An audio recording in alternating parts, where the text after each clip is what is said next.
তো আমি হচ্ছে এখন আপনার যে জুতোটা দেখতেছেন এই জুতোটা অনেক পুরনো।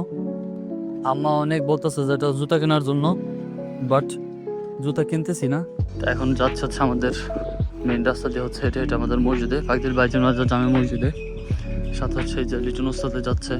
তো আমরা হচ্ছে আপনার এই মসজিদে সবসময় এখন মুসল্লি। আমরা আগের মুসল্লি ছিলাম হচ্ছে আপনার মৌলভী বাড়ি যে মসজিদ আছে সেই মসজিদের। এখন মুসল্লি আমরা এই মসজিদের, আমি আব্বা দুইজনেই।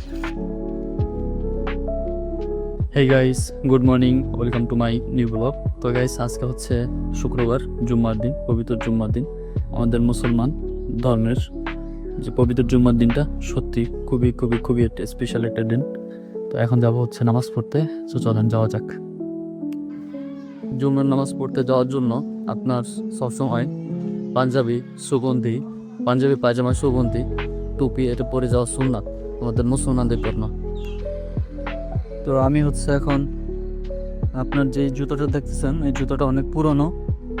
আম্মা অনেক বলতেছে যে এটা জুতা কেনার জন্য, বাট জুতা কিনতেছি না, কারণ এটা এখনো ছিঁড়ে যায় না, সেজন্য কিনতেছি না জুতা। এখন যাচ্ছে আমাদের মেইন রাস্তা দিয়ে হচ্ছে এটা আমাদের মসজিদে, ফাকদিল বাইতুল মাজার জামে মসজিদে। সাথে হচ্ছে এই যে লিটন উস্তাদে যাচ্ছে। তো আমরা হচ্ছে আপনার এই মসজিদে সবসময় এখন মুসল্লি। আমরা আগের মুসল্লি ছিলাম হচ্ছে আপনার মৌলভী বাড়ি যে মসজিদ আছে সেই মসজিদের। এখন মুসল্লি আমরা এই মসজিদের, আমি আব্বা দুইজনেই। তো চলেন যাই মসজিদে।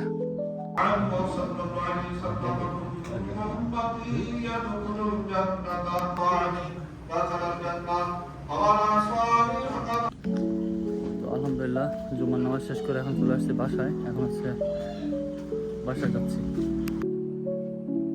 তো সত্যি কথা বলতে কি, মাত্র হচ্ছে ঘুম থেকে উঠলাম, জোহরের নামাজ পড়ে আবার এসে হচ্ছে ঘুমাইছিলাম।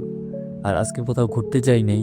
ঘুরতে না যাওয়ার কারণ হচ্ছে আপনার আমাদের মাদারীপুরে আপনার বিভিন্ন জায়গায় আপনার হচ্ছে পুলিশে মানে তদন্ত করার জন্য বা পুলিশে গাড়ি ধরতেছে, বুঝছেন। অনেকের আছে আস্তে আস্তে ড্রাইভিং লাইসেন্স নাই, অনেকের কাছে আছে অবৈধভাবে গাড়ি চালাচ্ছে। তো এই জন্য আর কি।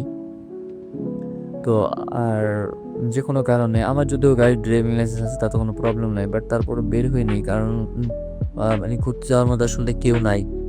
যেমন ভাইরা, তারপরে যারা যারা আছে মানে ফ্যামিলি রিলেটিভ কেউ নাই এরকম।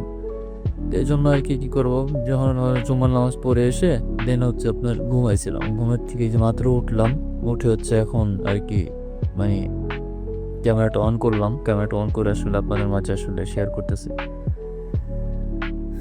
মানুষজন আসলে এরকমই, বুঝছেন। মানুষজন আসলে মানুষ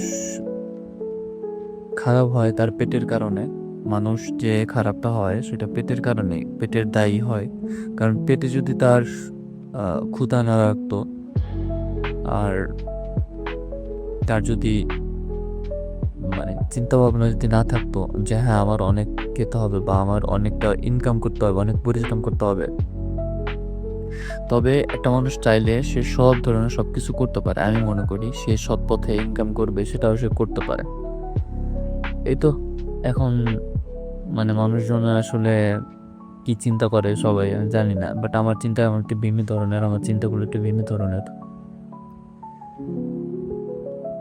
এখন একটু ফ্রেশ হবো, ফ্রেশ হয়ে আসি, দেন হচ্ছে আবার আসছি বাইরে। ভাই আজকে প্রচণ্ড পরিমাণে গরম পড়ছে ভাই। আমি অলরেডি খালি গায়ে হয়ে গেছি। তো আমি চাচ্ছি না যে আসলে আমার খালি গায়ের ভিডিওটা আপনাদের মধ্যে শেয়ার করতে, বাট এখন হচ্ছে একটু কম্পিউটার কাছে বসছি। আর আলহামদুলিল্লাহ আপনাদেরকে কালকে থেকে সুন্দর সুন্দর ব্লগ উপহার দিব, অ্যান্ড ইনফরমেটিভ দিব, এবং আপনার ইনফরমেশনাল ব্লগ আপনাদেরকে উপহার দিব। কারণ কি, সত্যি কথা বলতে আমার ব্লগটা হয় লাইফস্টাইল। কারণ আমি লাইফস্টাইল ব্লগটা আমি বেছে নিয়েছি এই জন্য যে আসলে আমার ভালো লাগে লাইফস্টাইল ব্লগটা, আমার নিজের লাইফস্টাইল ব্লগ। সরি। তো কথা হচ্ছে সব জিনিস কিন্তু আপনাদের দেখতে হবে, বুঝতে হবে, আপনাদের আমাকে আমাকে কমেন্ট করতে হবে। এরপরে হচ্ছে কিন্তু আমি আপনাদের মাঝে কিন্তু একটা জিনিস বুঝাইতে পারবো, দিতে পারবো। তারপরে আপনার মাঝে একটা জিনিস নিয়ে আলোচনা করতে পারবো। তো আপনাদেরকে সত্যি কথা বলতেছি, আপনাদেরকে অসংখ্য অসংখ্য ধন্যবাদ আমার ইউটিউব চ্যানেলের সাথে যুক্ত হওয়ার জন্য, সাথে থাকার জন্য। তো আপনারা আমার চ্যানেলটিকে সাবস্ক্রাইব করে রাখবেন, এবং কোন কোন ধরনের ব্লগ চান তাও আমাকে অবশ্যই বলুন। তবে আমার লাইফস্টাইল ব্লগটা আমাদের সব ভালো লাগে আর কি। একজন মানুষ প্রতিবন্ধী হয়েও সে সব কাজ করতে পারে। আল্লাহ তাআলা তাকে এমন যোগ্যতা দিয়েছেন, আল্লাহ তাআলার কাছে অশেষ একটা মেহেরবানি হিসেবে সে একটা মানুষের, সুস্থ মানুষের তুলনায় সে অনেক ভালো পরিশ্রম, কাজের দিকে মনোযোগ, সব কিছুই করতে পারেন আমাদের এই ওস্তাদ। সে কিন্তু হাঁটতে পারে না, সে কিন্তু প্রতিবন্ধী, বাট তারপরেও কিন্তু সে সব ধরনের কাজ করতে পারে। আল্লাহ তাআলা তাকে নেক হায়াত দান করুক।